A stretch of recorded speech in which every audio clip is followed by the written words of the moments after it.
and we are back with the Ratchet and Clank 2 playthrough. And today we're going to a city that is gonna be all gone by the end of this playthrough.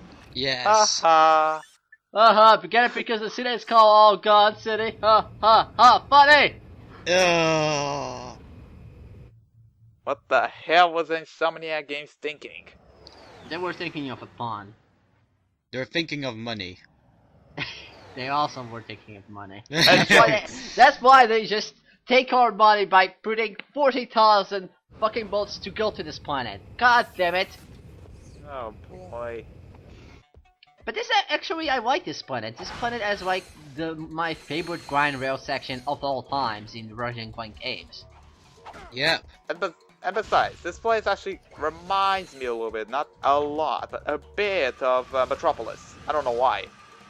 Actually, it kind of reminds me of the Club Third or whatever it was called. That planet where it's the Gadgetron's headquarters. Oh yeah. It kind of reminds me of that because the grind rails are also pretty similar, and the planet seems to have the same. What's the word I'm looking for? Weather. Yeah. I can say one thing: the sharks won't go undefeated tonight. Yes. You know, I killed the shark in my last play, but I'll forgive him if they hit these portal pads today. Spam that square button! Spam that square button! Just like in every grind rail section, except for the first one, if you don't get damage, you get a skill point, which I actually incidentally got because, well, I incidentally dodge everything apparently. And this is what's so awesome in this grind rail section. Look at this. This is so badass. Yeah. Screw you, trains! I am Superman! Aha! And wow, those grind rails just kill those trains and millions of people just died.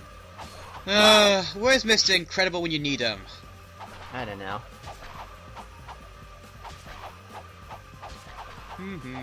Just killing proto-pets, they will all die.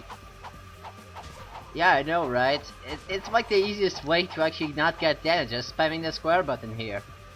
As we all know, that's one of the best strategies ever. Either that or Parasiter in the first game, but in this game, we don't have the Parasiter, but yeah, I got the skill point. The epic moment.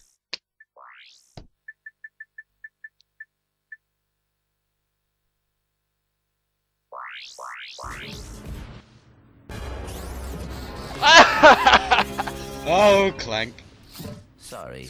And that was a Jack and Daxter reference. Yeah. And the Clank says sorry. It's what like the hell are you doing? Okay, that's it. No more Jack and Daxter for you. Yes. It's actually like Ratchet is going like, don't support the other series. Don't support, even though this game has Jack and Daxter written all over the place. Okay, technically not written, but you get the deal. Giant Clank. Indeed. Now we're going to actually an optional Giant Clank mission, which involves killing something. Yeah. I was gonna Like say, always. and RC forgot to mention what was the name of the skill point, but in case if you didn't notice, it's called Midtown Insanity. Well, because I didn't care and because the text was already saying there and because I really don't care about saying the names of the skill points whatsoever. Maybe it was because of that, Dennis? I don't know. Anyways, this boss, you cannot attack it as long as he has a shield, but when he's like gonna, war itself to actually get more minions to attack you, he takes out the shield. So that's the opportunity to attack. After a certain damage, you will just stay in one place and just shoot shockwaves. And you have to kill it. Yeah. Now, like I said, this is completely optional, so if you don't feel like a hard Giant Clank boss, then don't do it. Because this is really completely optional, especially if you know where the location of the Platinum Bolts and the Nanotech boosters are. Because otherwise it is pretty pointless. Is it me, or do you have a War of the Walls kind of vibe from this? The what now? A War of the Walls kind of vibe from this. No, I never watched. What are you talking about? It's alien sci-fi movie. I never watched that, or I heard about it. It might actually be based on that, actually. Yeah, because that's what the alien ships just remind me of. Yeah, I think I heard that this is probably based on something that I really don't know because I didn't watch what the hell was this about. It's a Somiak after all. Ah, they're lazy to be creative. It's so hard to be creative, you have no idea. Yeah, I mean, just look at the horror. Look at the horror genre nowadays. So yeah, this is all this part, really. Me punching the shit out of aliens.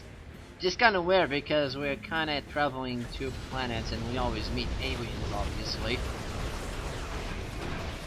Just like in the first one, each time you defeat an enemy you get nanotats, so be sure to destroy them to recover some nanotats. And same goes for the buildings and whatnot. I think there's probably also a skill point to destroying all the buildings here as well, but I'm not sure, and I don't feel like checking right now. What was I thinking?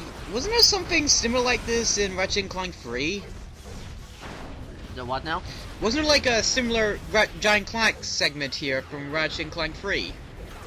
I guess you can call it that, but you only have like one segment of a Giant Clank in Ratchet and Clank 3, and that's like when Clank is shooting a movie. Yeah. But did he like fight aliens in that? No, you fight giant ninjas and Godzilla. Oh yeah, that's right. Godzilla. Exactly. I guess that's what the skyscrapers reminded me of.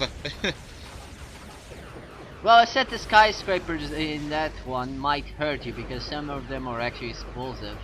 Really? I did not know that. Yeah. Do this bitch like Mario! Yeah, so first of all I don't beat it like Mario because I fall off afterwards. And I actually tried to get back on her, but it kinda didn't work, so I just decided to go with missiles. This boss is quite annoying actually. Although I'm quite used to it, so I don't think it's that hard. To be honest, I don't think this game is that hard either, but then again, Ratchet and Clank games were never about being hard.